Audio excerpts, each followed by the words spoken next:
할렐루야. 이 새벽에 우리 주님을 만나러 나오신 모든 새로운 교회 성도 여러분을 환영하고 축복합니다. 다 같이 우리 주님이 가르쳐 주신 기도를 드리겠습니다. 하늘에 계신 우리 아버지, 아버지의 이름을 거룩하게 하시며, 아버지의 나라가 오게 하시며, 아버지의 뜻이 하늘에서와 같이 땅에서도 이루어지게 하소서. 오늘 우리에게 일용할 양식을 주시고, 우리가 우리에게 잘못한 사람을 용서하여 준 것 같이 우리 죄를 용서하여 주시고 우리를 시험에 빠지지 않게 하시고 악에서 구하소서. 나라와 권능과 영광이 영원히 아버지의 것입니다. 아멘. 의와 생명의 아버지 하나님, 오늘도 이 아침에 우리에게 생명을 공급하시는 분이 하나님이요. 의로운 삶으로 인도하시는 분도 주님이신 것을 고백합니다. 주님으로 인해 생명을 누리며 의를 행하며 오늘을 복되게 살게 하옵소서. 예수님의 이름으로 기도드립니다. 아멘. 항상 선하신 우리 주님을 의지하고 순종하며 생명과 복의 길을 가시기를 축복합니다. 오늘 우리에게 주시는 하나님의 말씀은 열왕기하 24장 8절부터 25장 7절까지입니다. 여호야긴이 왕이 될 때 나이가 18세라. 예루살렘에서 석 달간 다스리니라. 그의 어머니의 이름은 느후스다여 예루살렘 엘라단의 딸이더라. 여호야긴이 그의 아버지의 모든 행위를 따라서 여호와께서 보시기에 악을 행하였더라. 그때 바벨론의 왕 느부갓네살의 신복들이 예루살렘에 올라와서 그 성을 애워싸니라. 그의 신복들이 애워쌀 때 바벨론의 왕 느부갓네살도 그 성에 이르니 유다의 왕 여호야긴이 그의 어머니와 신복과 지도자들과 내시들과 함께 바벨론 왕에게 나아가매 왕이 잡으니 때는 바벨론의 왕 8째 해이라. 그가 여호와의 성전의 모든 보물과 왕궁 보물을 집어내고 또 이스라엘의 왕 솔로몬이 만든 것 곧 여호와의 성전의 금그릇을 다 파괴하였으니 여호와의 말씀과 같이 되었더라. 그가 또 예루살렘의 모든 백성과 모든 지도자와 모든 용사 10,000명과 모든 장인과 대장장이를 사로잡아가매 비천한 자 외에는 그 땅에 남은 자가 없었더라. 그가 여호야긴을 바벨론으로 사로잡아가고 왕의 어머니와 왕의 아내들과 내시들과 나라의 권세 있는 자도 예루살렘에서 바벨론으로 사로잡아가고 또 용사 7,000명과 장인과 대장장이 1,000명 곧 용감하여 싸움을 할 만한 모든 자들을 바벨론 왕이 바벨론으로 사로잡아가고 바벨론 왕이 또 여호야긴의 숙부 마따니아를 대신하여 왕으로 삼고 그의 이름을 고쳐 시드기야라 하였더라. 시드기야가 왕이 될 때 나이가 21세라. 예루살렘에서 11년간 다스리니라. 그의 어머니의 이름은 하무다리요 림나인 예레미야의 딸이더라. 그가 여호야김의 모든 행위를 따라 여호와 보시기에 악을 행한지라. 여호와께서 예루살렘과 유다를 진노하심이 그들을 그 앞에서 쫓아내실 때까지 이르렀더라. 시드기야가 바벨론 왕을 배반하니라. 제25장. 시드기야 제9년 10째 달 10일에 바벨론의 왕 느부갓네살이 그의 모든 군대를 거느리고 예루살렘을 치러 올라와서 그 성에 대하여 진을 치고 주위에 토성을 쌓으매 그 성이 시드기야 왕 제11년까지 포위되었더라. 그해 넷째 달 9일에 성중에 기근이 심하여 그 땅 백성의 양식이 떨어졌더라. 그 성벽이 파괴되매 모든 군사가 밤중에 두 성벽 사이 왕의 동산 견문길로 도망하여 갈대아인들이 그 성읍을 애워쌌으므로 그가 아라바 길로 가더니 갈대아 군대가 그 왕을 뒤쫓아가서 여리고 평지에서 그를 따라잡으매 왕의 모든 군대가 그를 떠나 흩어진지라. 그들이 왕을 사로잡아 그를 림나에 있는 바벨론 왕에게로 끌고 가매 그들이 그를 심문하니라. 그들이 시드기야의 아들들을 그의 눈앞에서 죽이고 시드기야의 두 눈을 빼고 놋사슬로 그를 결박하여 바벨론으로 끌고 갔더라.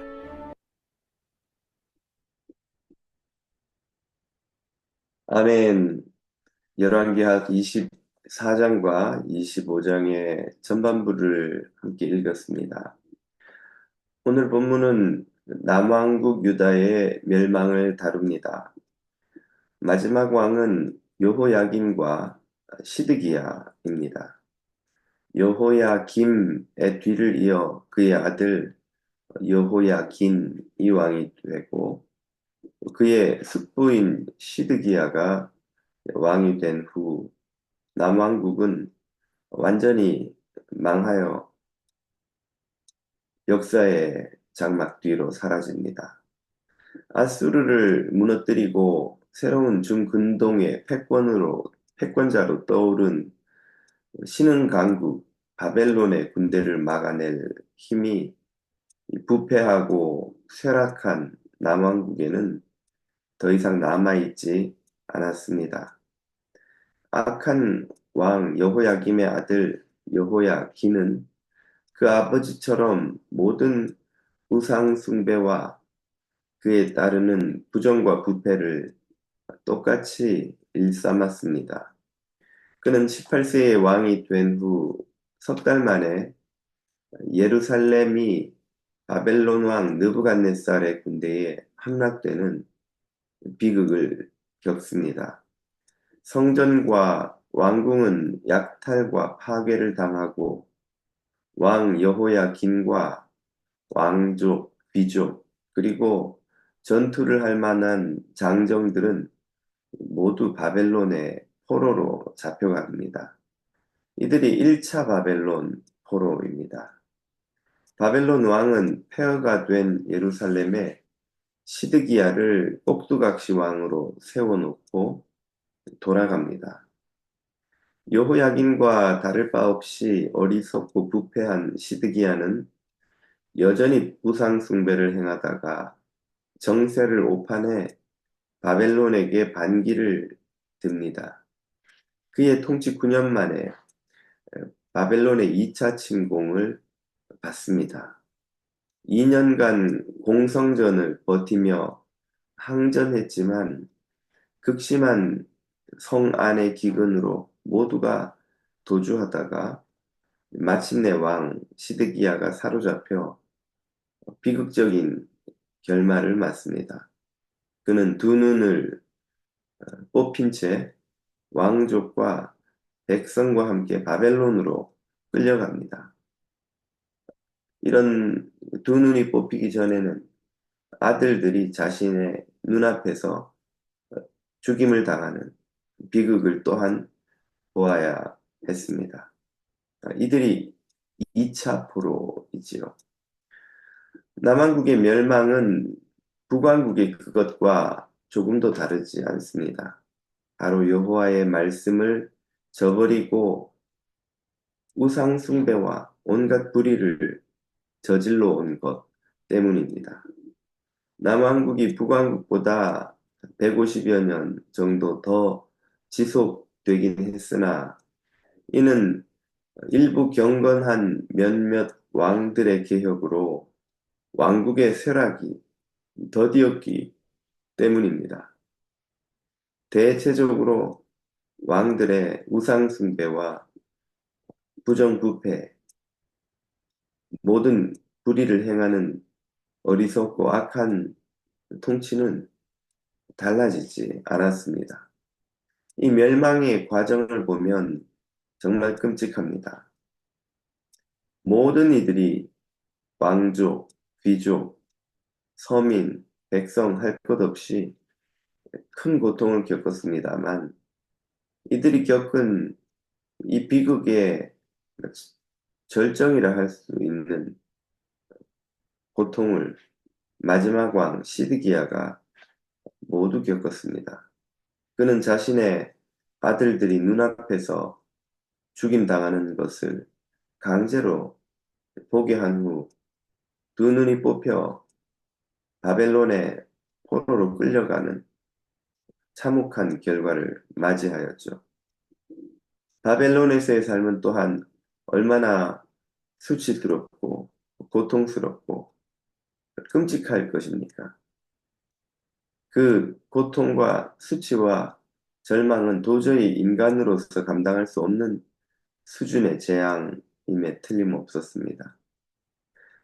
생각해보면 이 땅에서 겪는 재앙도 이렇게 끔찍할 수 있는데 죄와 악의 대가로 치러야 할 영원한 심판은 얼마나 무섭고 끔찍할 것입니까? 마가복음은 주님의 음성으로 지옥에 대해 이렇게 묘사합니다. 마가복음 9장 48절 거기서는 구더기도 죽지 않고 불도 꺼지지 아니하느니라.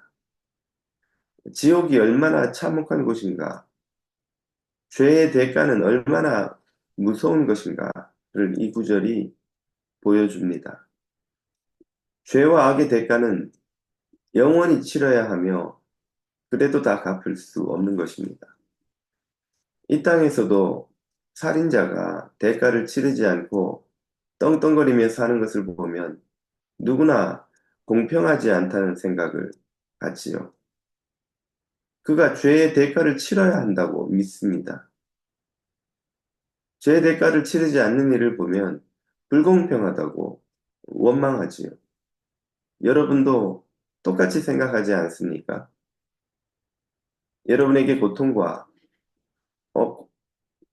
불의를 행하니까 아무런 대가를 치르지 않는다 하면 여러분도 똑같이 불공평하다 생각할 터이고 그가 대가를 치러야 마땅하다 생각할 것입니다. 이처럼 모든 인간은 이 땅에서 죄를 먹고 마시며 산 대가를 치러야 할 때가 옵니다. 살펴본 말씀처럼 그 대가는 참혹하고 끔찍합니다. 이를 깨달으면 그렇기 때문에 우리를 대신하여 죄값을 치르신 주님의 은혜가 얼마나 크고 놀라운지를 다시 한번 확인할 수 있습니다. 주님은 아무런 죄가 없으시면서도 우리 모두의 죄를 위하여 당신이 대신 고난당하시고 죽으심으로 우리 죄값을 다 치러주셨습니다. 세상 무엇으로도 갚을 수 없는 은혜입니다. 모진 고초와 수치와 죽음을 우리를 위해 당하셨고 그 대가로 우리가 생명을 얻었습니다. 얼마나 놀라운 은혜입니까? 얼마나 큰 사랑입니까? 죄의 무서움을 깨달으면 깨달을수록 심판의 두려움을 깨달으면 깨달을수록 우리가 누리는 죄사함과 구원의 은혜가 얼마나 크고 놀라운지 다시 느끼게 됩니다. 주님의 십자가의 이 은혜를 오늘도 깨닫고 감격하며 감사하며 살아가시기를 축복합니다. 이 놀라운 은혜가 여러분의 삶을 덮어주시기를 우리 주님의 이름으로 또한 축복합니다. 주신 말씀을 붙들고 기도하겠습니다. 우리의 모든 죄값을 대신 치러 영원한 심판과 멸망에서 건져 생명과 천국을 주신 그리스도를 영원히 기뻐하도록 찬양하도록 기도하겠습니다. 오늘 저녁에 있는 구역 일꾼 모임에 성령님의 은혜가 임하시고 이번 주일에 있는 10월 구역 모임마다 천국이 임하여서 모든 성도들이 이웃을 돌아보고 전도하는 구역이 되게 해주시기를 구하겠습니다. 한우들을 위해서도 기도하며 주님 앞으로 나갑니다. 다 같이 기도 드리겠습니다.